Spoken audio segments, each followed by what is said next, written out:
You are listening to the new man beyond the macho jerk and the new age wimp. Your host is men's coach Tripp Lanier.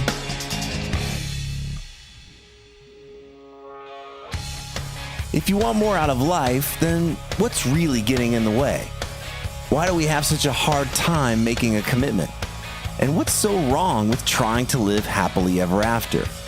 Today, my wife Alyson and I explore the deep-seated fears that keep us stuck, the ways we operate from a prey mentality, and Alyson's embarrassing bathroom experience.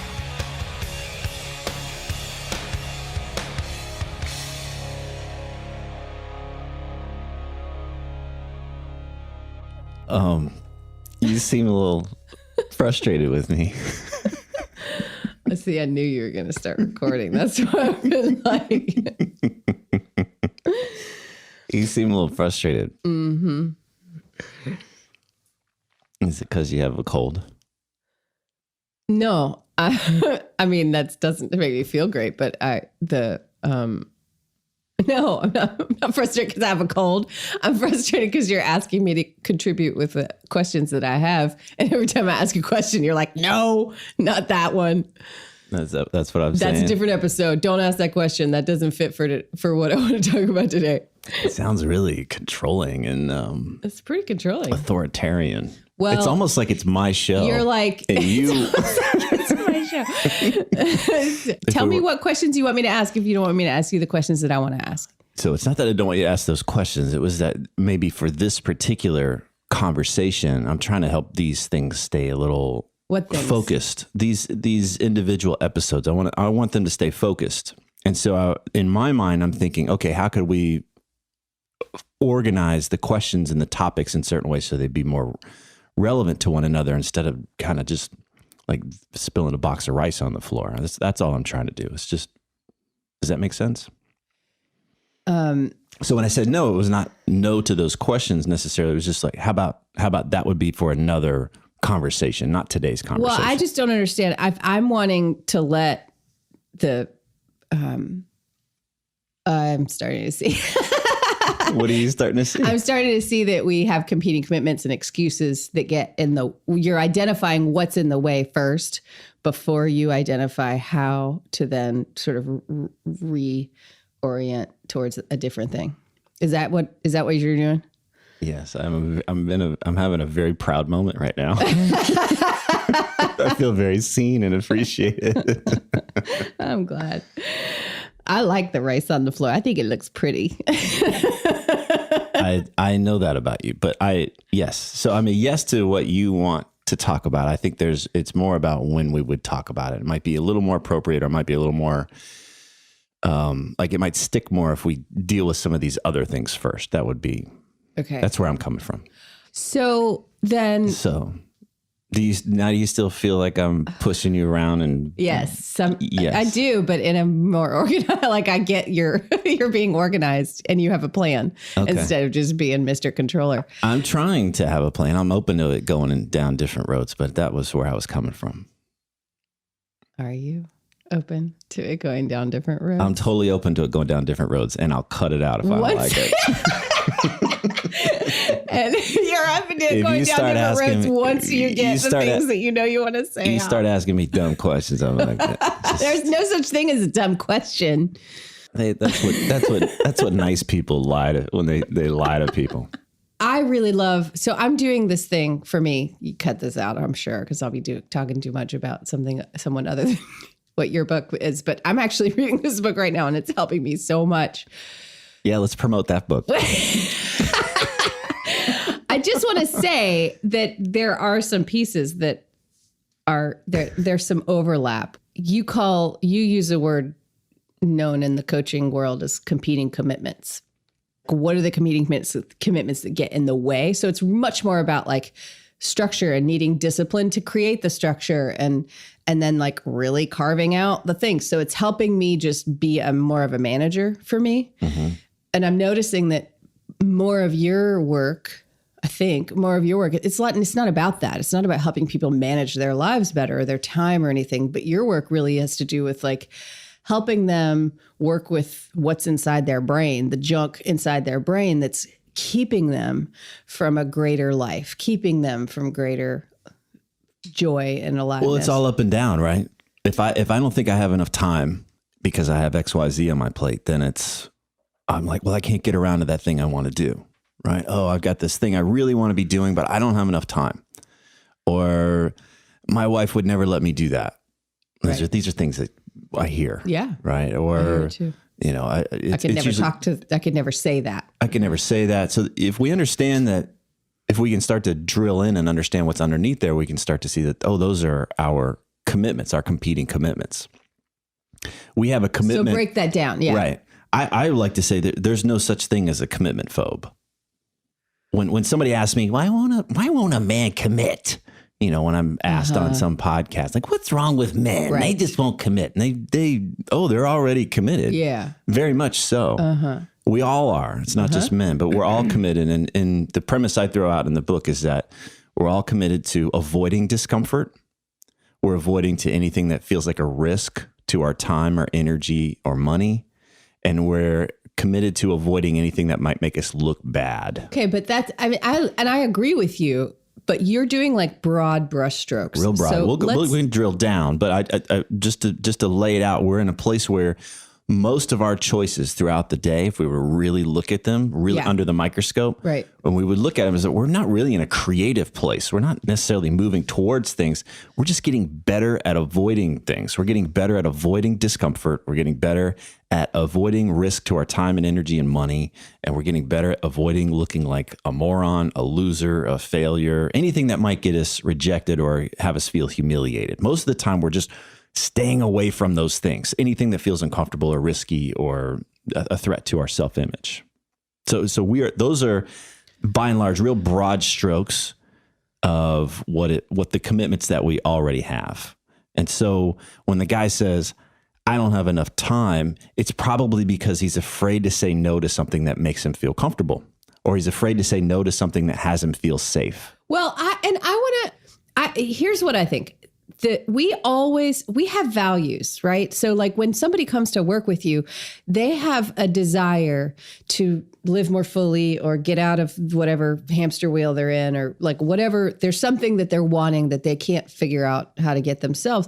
And they see you as a door, a gateway.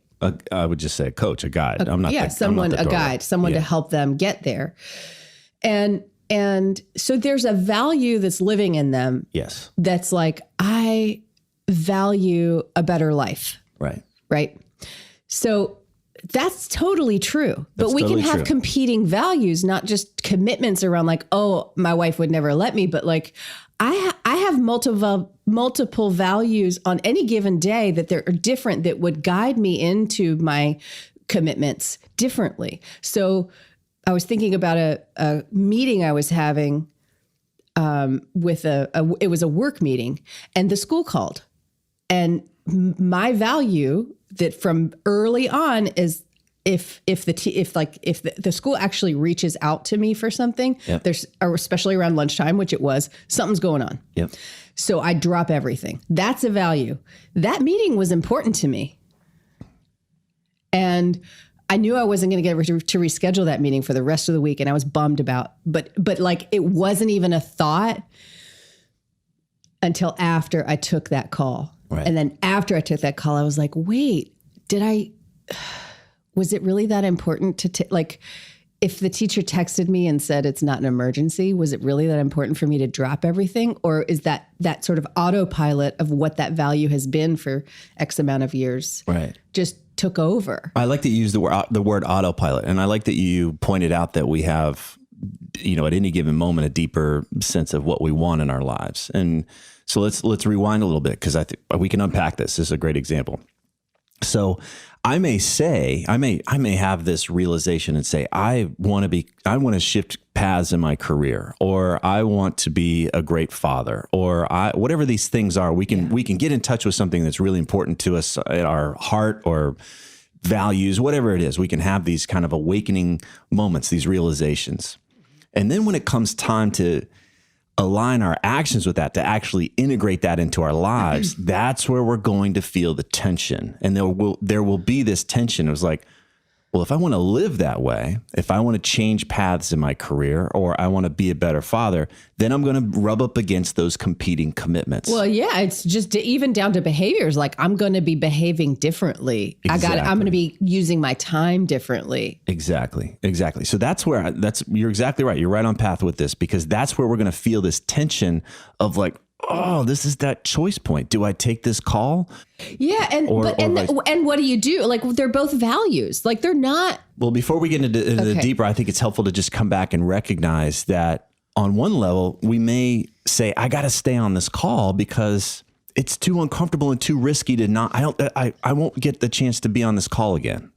Right? Like you were talking about with your phone call. I was like, I wouldn't be able to reschedule. There's either the discomfort of it being a pain in the ass, or there's the risk that, I don't know who you were talking to, but if it was professionally related, there's a part of like, I can't piss off this client, or there's a risk to my time and energy and money, right? Or are they going to think I'm a flake? Right. If I bail on this call in the middle of it. So I just want to point out, in that moment, there's this like, oh, what do I do here? This is uncomfortable. We're right in the middle of something, and it's going to feel uncomfortable, or it's going to feel like I can't just bail. This is going to hurt me. This is going to impact me financially, or this client's just going to think I'm unreliable. Yeah. Okay. So I want to point those out, like in that moment, whether you were aware of it or not, that was running underneath. I would bet that was running underneath in your value system. There was that kind of unconsciousness around that, and that tension is there.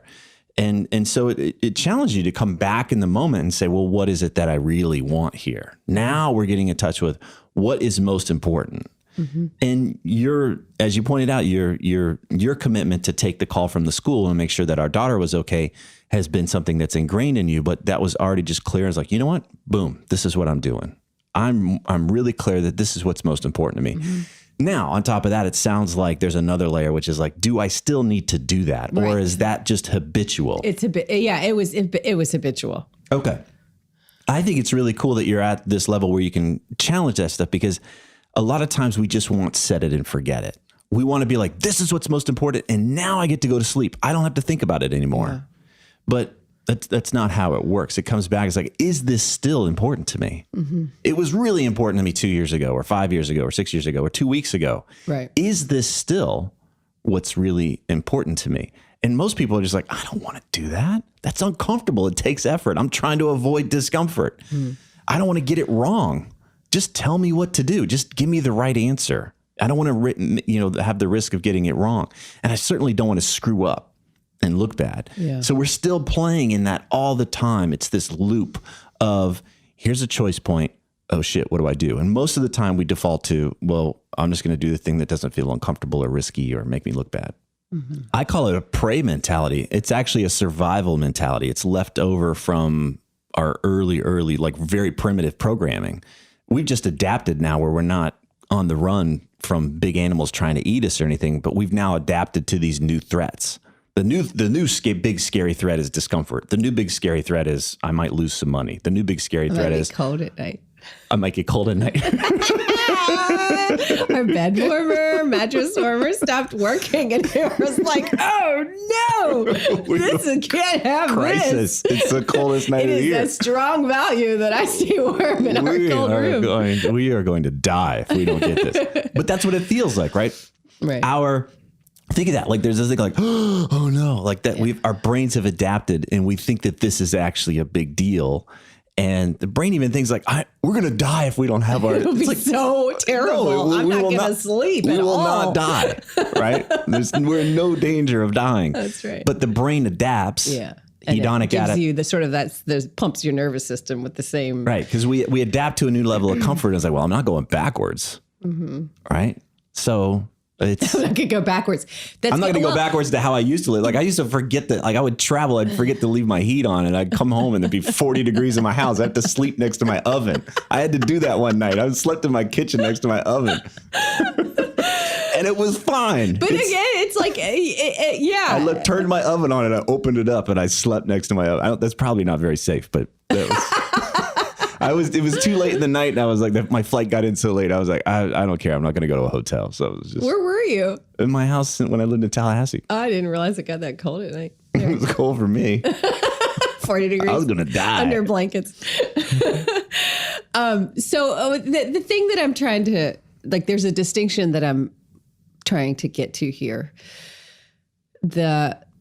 What did you call it? Default mode or unconscious default? Yeah, and it's kind of autopilot. Set it and forget it. So survival.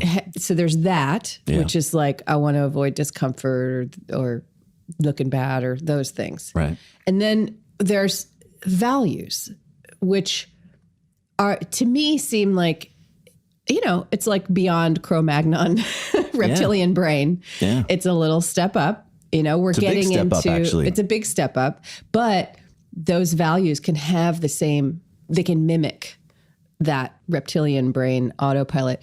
I have really strong values around relationship, being in a healthy relationship and a good, intimate, deep relationship with you, with our daughter, with the people that I hold dear in my heart. And I will make sure that I do the things, the behaviors, that I make the time, I take the energy to cultivate that relationship. And I also have a value of doing my best work in the world. But if my value of relationship starts becoming a squeaky wheel, or if I notice that I'm not feeling nourished or fed to go do my best work, like, because the relationship is where I feel nourished in a lot of ways to go out into the world, that can look like a competing commitment at the time. It creates me not getting nourished, creates discomfort, right? But me not doing my best work in the world also creates discomfort. Right.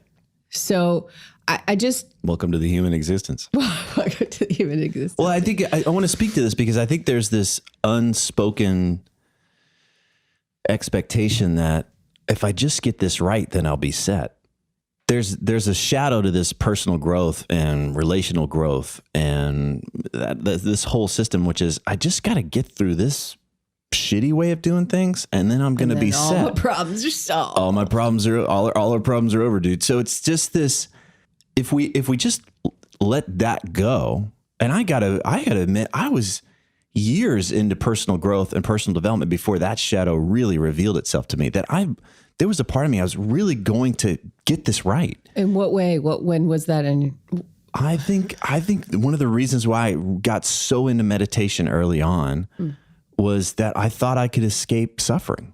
Like I was like, that's the path. If I can be enlightened, as crazy as that sounds, but there was a problem. I was like, I'll never have to feel the pain I had felt before. Which is, that's why you call it a personal development junkie. Personal development jackass. Yeah, but it's the same. It's like, I mean, not, different words, but like it is, you're like seeking that state that would hopefully take care of all your problems. Phil Stutz and Barry Michaels call it exoneration. There's this level we're going to get to, and it's a velvet rope area. And once you get there, Some people call it heroin. It's easy street. Well, that's what drugs can do, but it's also why most of us are chasing, quote, success, financial success. There's this, man, all I need to do is once I get to this place, then I'm set. So what I hear when you talk about, well, wait a second, I'm living from these ideals. Values. I'm living from these values.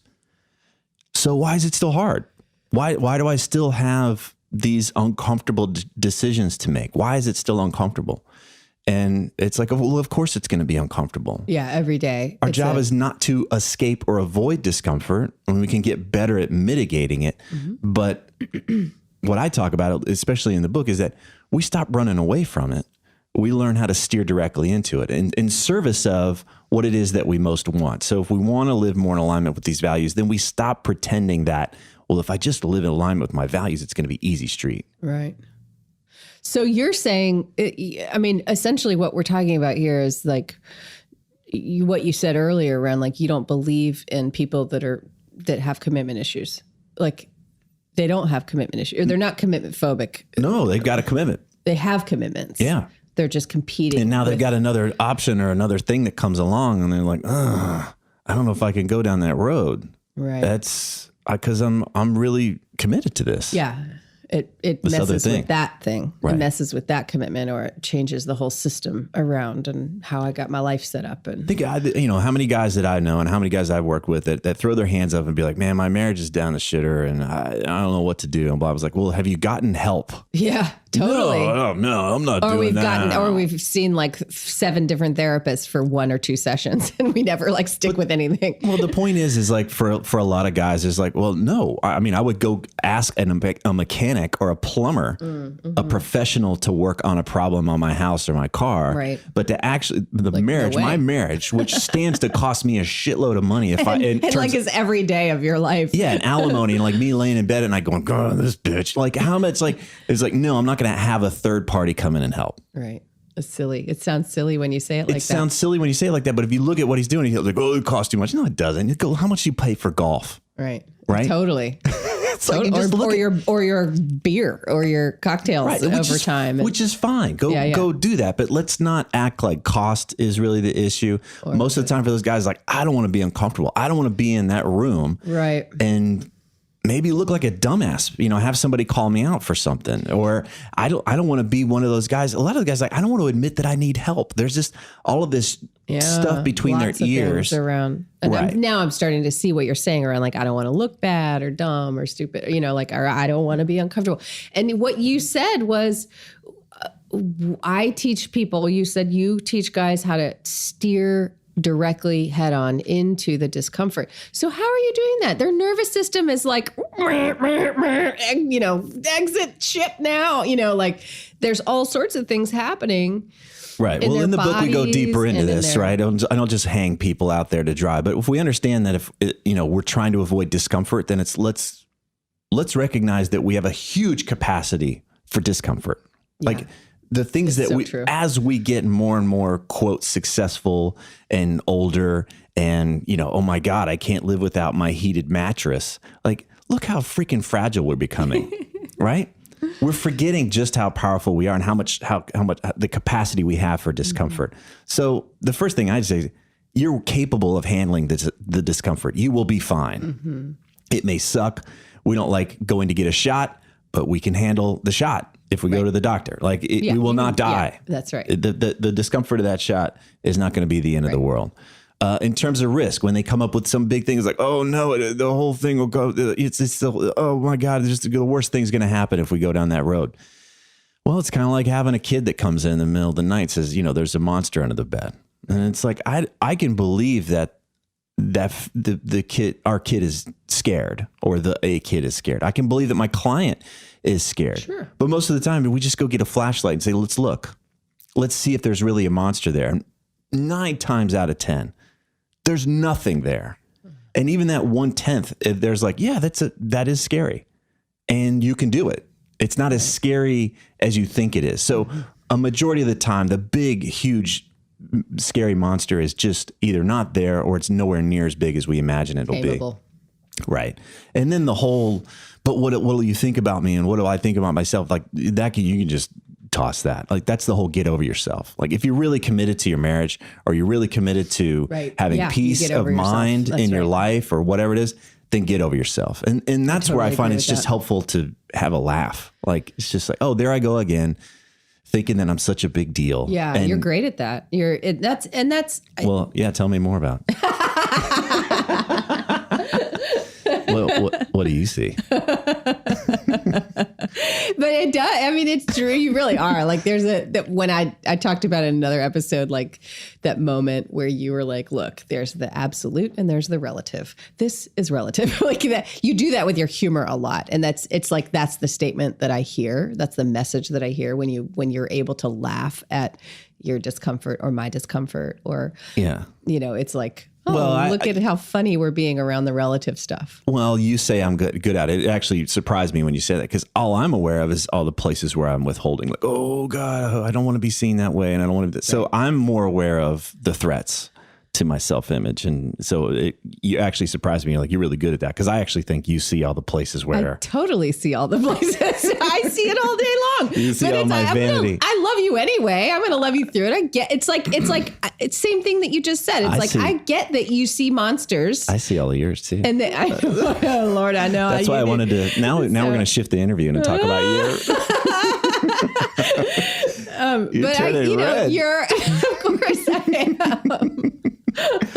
I'm like the rice on the floor. So let's talk about let me finish my point. I'm tying the thing back together again. Okay. So I see you believing that there's monsters in the closet or under the bed. I see that in all of the ways that you show up in the your threats of discomfort, your threats of not looking good, your threats of your imagined or real, like whatever they are. Right. But I see that. And so it's just what you said. It's like, I'm going to be with you through that. Yes. Yeah. There's two beautiful things, which that we can underline here is that we want to watch out for the expectation we have that our work or our fitness or our popularity and social media, if that's what we're into, or this person, if they would choose to be with me, or whatever it is that we are pursuing and growing and developing we want to watch out. Say, if I could just have that, then I wouldn't feel this anymore. I wouldn't feel under threat. And so I just want to underline that point again, because we will continue. That's just life. That is just life, is that we were going to continue to feel threatened, especially in our self-image stuff. There's no set it and forget it. I finally arrived. Everybody's just going to kiss my ass from here on out. It just doesn't happen. Yeah. We're going to take ourselves too seriously. And so I think it's great. I love that I don't love it, but I appreciate it. I appreciate it that you take me down a notch regularly, but you also have a way of, and I think my best friends all do this, which is they see where I take myself too seriously, or I get way a little far out, and they don't buy into it. They might just slide a little joke in there, and it's like it's equal, it's pure. You're not. Nobody's on a soapbox. Everybody's here. Yeah, deflate that back, deflate the balloon a bit, and just like okay. And that's why I appreciate that. But I know there's got to be people out there like, I don't want anybody in my life that challenges my self-image or that story. Like, you have to see me a certain way and I'm special there's people that have their egos that are that fragile. Yeah. So anyway, I wanted to come back to that and what it means, because you saying that you are going to love me through that, folks that are fragile in that way do not believe they will be loved in that way. Like they really believe they have to defend their self-worth and their self-image all the time. They cannot reveal. We take it for granted. I think you take it for granted, but they cannot. They believe they cannot reveal. I take you for granted in that way, and sometimes, but I totally get what you're saying. This is like all of my psychology attachment work at its core. That's why I was saying, like, it's in your nervous system. It's innervated in your body. Like it is an experience. It can get to an experience of life or death, especially for people that haven't had those formative experiences where they can rely and trust, relationship or people or the world or whatever it is. Like they have some sort of core thing in their life that says that danger, Right. So yeah, ego, call it whatever you want, but it's there. And so that's what I'm curious about, is like, when you're in that place of, I don't believe. When people come to you, they're like, I want this, but I don't believe that I can have it. I want this, but I'm not that person. I want this, but I don't know how. Right. So you're asking, what do we do? Turning into the discomfort. Yeah. I have to pee. Okay. It's amazing. These microphones are able to pick up all the sounds. Stop it. They did. I recorded all the sounds you just made in the toilet. Peeing. Blow my nose. Oh, what would we think if we heard the sounds? They're gonna. There were other sounds too. It's body functions. I'm in the right place to do what I'm doing. So it's up to you. How uncomfortable are you going to be with it? I just wanted to see how you would react. Am I blushing? You're like, damn it. I'm looking at the little recording there. I'm like, oh, that was probably where I farted. Well, I actually didn't record it. That's probably where I blew my nose. I didn't record it. Oh, you did? Now you gotta But get now we're you just I'm in my discomfort. What will we think of you that you had gas? True. It's like this moment of discomfort that I'm like, oh, it's so silly. But that's it, right? There's a part where we could be like, we could see somebody else going through their self-image stuff. I'm endeared to it. I actually love that so much. That's like the trueness of humanness. Right, but we can see somebody else going through it and be like, that's so silly. They don't need to take themselves that seriously, but it can seem so like our thing is like, oh no, but I will never let anybody hear me fart, right? I will never let anybody see me without my makeup on or whatever that thing is that we are so attached to.